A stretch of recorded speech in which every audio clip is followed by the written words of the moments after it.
Clip number 1064۔ اس clip میں قرآن پاک کی سورہ قصص کی آیت نمبر 10 سے 12 تک کی تلاوت، ترجمہ اور تفسیر قرآن صراط الجنان آپ سماعت فرمائیں گے۔ بسم اللہ الرحمن الرحیم۔ ترجمہ: اللہ کے نام سے شروع جو نہایت مہربان رحمت والا ہے۔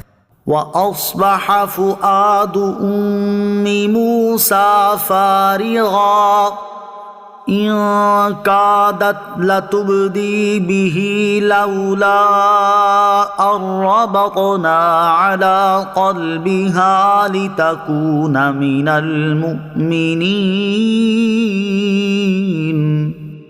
ترجمہ: اور صبح کے وقت موسیٰ کی ماں کا دل بے قرار ہو گیا، بے شک قریب تھا کہ وہ اسے ظاہر کر دیتی اگر ہم اس کے دل کو مضبوط نہ کرتے کہ وہ ہمارے وعدے پر یقین رکھنے والوں میں سے رہے۔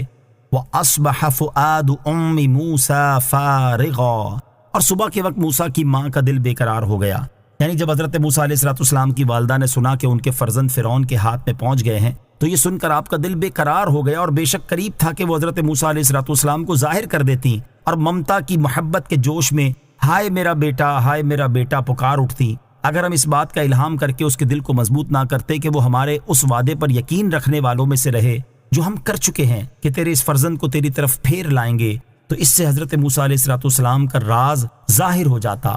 وَقَالَتْ لِأُخْتِهِ قُصِّيهِ فَبَصُرَتْ بِهِ عَن جُنُبٍ وَهُمْ لَا يَشْعُرُونَ۔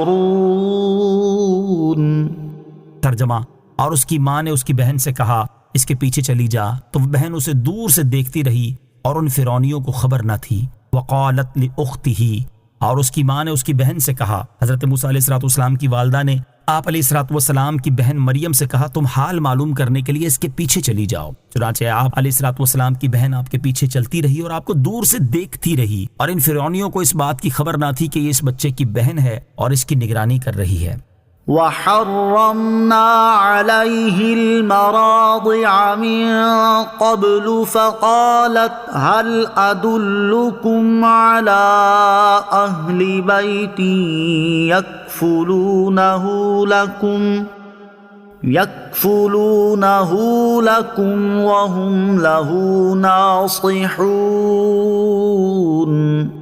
ترجمہ: اور ہم نے پہلے ہی سب دائیاں اس پر حرام کر دی تھی، تو موسیٰ کی بہن نے کہا کیا میں تمہیں ایسے گھر والے بتا دوں جو تمہارے اس بچے کی ذمہ داری لے لیں اور وہ اس کے خیر خواہ بھی ہوں۔